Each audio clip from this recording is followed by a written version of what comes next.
tape because all the sheriff's department calls it tape. It doesn't bother me. They You always figure they know everything anyway. Yeah. How are you doing? I'm doing pretty good, Ted. How are you doing? Well, I'm hanging in there. I just got the bug last week and wanted to chat with you briefly because we usually have been away for a long time. Yeah, right. And right. How are things going for you over there? Well, quite well, quite frankly. I was just talking to someone the other day, and it's, the experience of coming over here is one of those, those good things, bad things kind of things. I wouldn't, if I hadn't come over here, I probably wouldn't be looking at a new trial in the Carol Durange case. Yeah. And the whole number of things have opened up, and I suppose that, if I have to spend several years behind bars, it might as well spend a little here, a little there. Kind of get a little variety, huh? Right. Yeah. They treating you pretty good? Well, yeah, sure they are. It's That's good. They've developed this paranoia about me. They have this unrealistic fear that I'm going to escape or so. I can't imagine where they're getting that. Yes, exactly.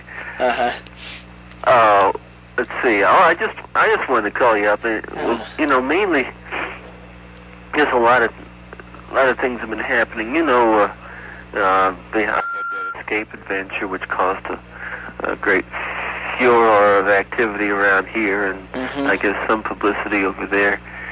And now we're looking at what looks like a 95% chance of a new trial in the Carol Durange case. And while this case over here gets curiouser and curiouser because they've added a couple of additional Utah transactions, alleged transactions, in their attempt to gain a conviction in the Colorado case. Yeah. I don't know. I've been so overwhelmed by work recently that there's just a lot to do. But way back when I was, I guess it was back in April when I decided to represent myself in this case. I was just thinking to myself, I can hear Al think, yeah, I knew we'd try to do something like that. yeah, I knew you would. Well, I remember one time you commented, I can't remember whether something I read in your report. I think it may have been something I read in one of your reports, quite frankly. That I can't delegate responsibility or something to that effect. I don't know. I don't think it's exactly the way you put it, but yeah, I can't remember. But something more or less that I like to do things myself and have a hard time entrusting things to others. I can't remember how you high achievement. I'm not sure. Yeah, anyway, I was just well, I was just wondering. I know you're really at arm's length on this thing, and we haven't really talked personally, obviously, since the latter part of January. Yeah, right. But any impressions about all that you've been hearing about me and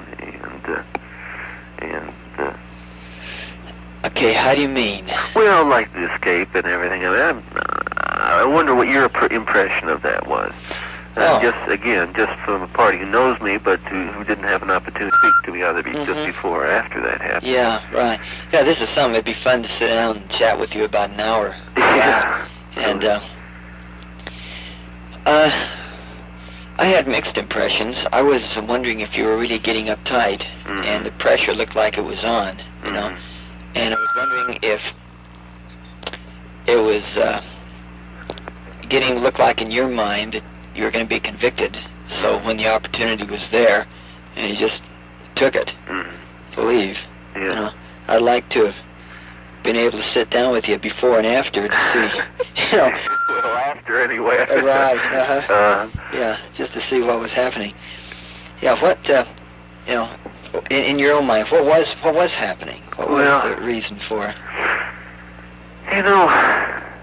I'd given it a great deal of thought. I'd been moved from Aspen, been in the Aspen, Pitkin County Jail, which is in Aspen, from January 31st until April the 11th, which is 73 days. I have all this memorized, And in Aspen, I was an open affair. The jail is very small. It's 3, 4, 5, 6, 7 cells, and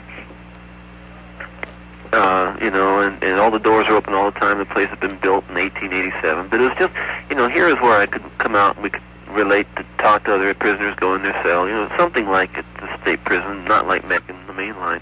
And then they moved me down here.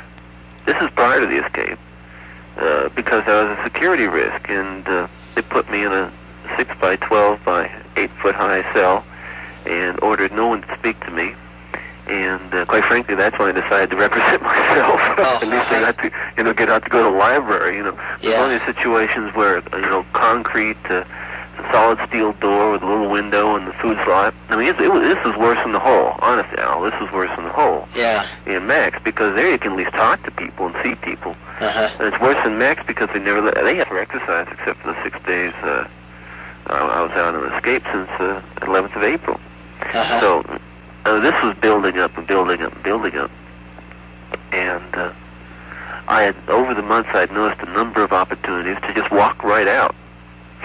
Right out. But I didn't know quite how to put it all together. I was, as you say, I was very concerned about what people would think. And I didn't, you know, people say, weren't you afraid people that someone would shoot you or something? No, it was one of the lower fears in my higher fears. Yeah. But I don't know, that day I came there and I thought a great deal about escape, and I didn't know if I had the guts to do it, quite frankly. And the guard went outside for a smoke, and there's not one person in the whole courtroom. You'd have to see the courthouse in Aspen. The windows are open, and the fresh air is blowing through, and the sky was blue. And I said, I'm ready to go, and I walked to the window and jumped out. Yeah. And I started chugging, and I had no plan. I had nobody helping me. I had no money. I had no nothing. And just ran right up into the mountains. But anyway, you know, when I was recaptured, they brought me back in, and I spoke very freely about my adventures during those 6 days because it was something I really couldn't deny. But one of the investigators who been working came into the room after I'd been there for some time and said, would you like to talk about the Campbell case? Would you like to tell me all about it now, Ted? You know, more or less what you want to confess and all this stuff. Because, I mean, I could see the twinkle in his eyes that, you know, he thought that I panicked and now the jig was up and I was ready to bust open. And I told him, I said, Mike, listen, I jumped out of the window because I want to be free. 2 years ago I could have walked out of the courthouse and, you know, no one would have charged me with any crime. No one would even have noticed. As far as I was concerned, I was just what belonged to me. And it wasn't a fear of conviction. It wasn't, because I believe then, and I believe more firmly now that I will be acquitted. And and not only that, but I'll get a new trial in Durant. The irony of it all, Al, is that probably the only offense that they will ever get a solid conviction on me will be the escape. Yeah, right. But I told him, honest to God, I just got sick and tired of being locked up, and I thought, because way back then I knew that I had this new evidence on Durant, although I hadn't given it to anybody yet, wondering what to do with it.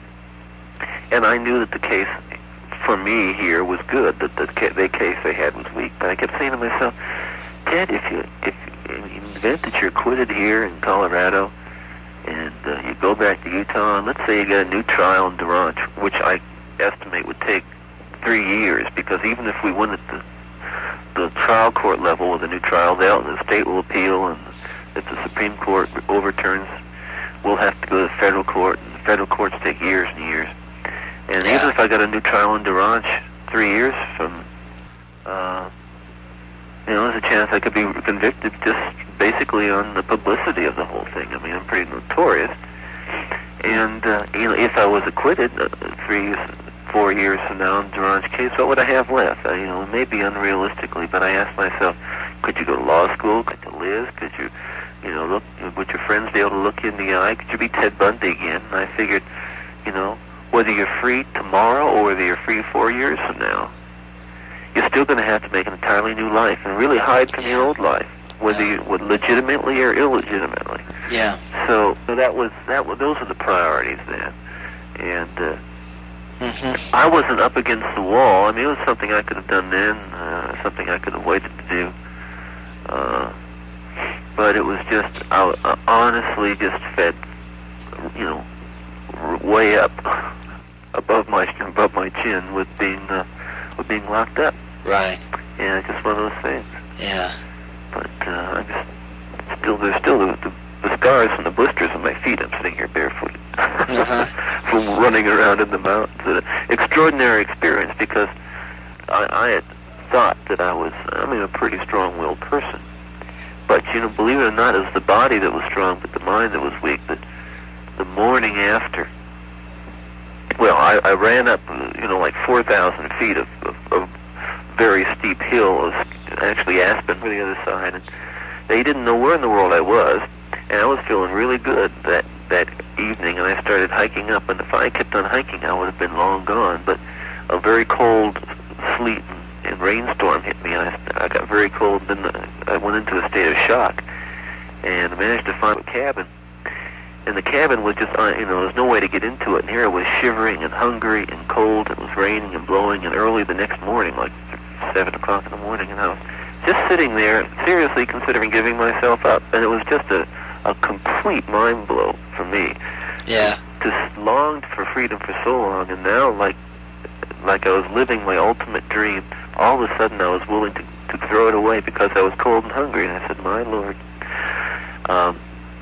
But I got in the cabin and recuperated, believe it or not, and had a second chance at it, and then I made a wrong turn, and then I hurt my knee, and 3-4 days of high altitude and cold got to me, and again my mind got weak, and it really kind of, again, when I was recaptured, I just stood there. I was just, that night when I walked back into Aspen, no one knew me, people saw me, no one could recognize me, but I just was totally disoriented. It was like an experience I've never known before. I just laid down like an animal ready to die. It was just an incredible experience, and I was disoriented, and quite frankly, I hopped in a car and just drove. I knew I'd get caught. I didn't want to get caught, but I knew it would happen. But I was just so tired and the best of the alternatives. Yeah, and I just said, well, let's just see what happens. And a fluke, actually, they stopped me. But anyway, that was one of the more profound experiences of yeah, sounds like it. Of being over here. Yeah. Certainly did cause a furor. And you're spending most of your afternoons in the law library, aren't you? Oh yeah, I go up there every day for 3 hours. And I imagine you're really learning law. Oh, goodness sakes. Yeah, I'm pretty darn good at this whole process. I won a couple fairly significant victories on Friday, last Friday in court, and I suppose that I've learned what the pitfalls of representing oneself are, and so I'm going to avoid those. But for the time being, I am doing doing the work in the case, and the research, and I think we're pretty successful. Considering the kinds of resources that are amassed against me, and the various law enforcement agencies and prosecutors who are working on this case, I think I'm more than holding my own. I think I'm giving them fits, quite frankly. And I don't. It's not just me. I'm not here. I'm not. I'm not some genius or anything. I think, but the fact of the matter is, such a rather decrepit case that they're really having a hard time putting it together, to say the least. I don't know if they had quote an eyewitness supposedly had seen me at some place which fit into their theory of things, and at the preliminary hearing she looked at me and she looked around the courtroom and picked an undersheriff as the person she had seen, so their case kind of collapsed at that point. But right now they're hanging in there. I give them credit for it. Yeah. So, how are things over there? I've always wondered about you and a lot of my friends there and everything. I heard there was a killing not too long ago. Yeah.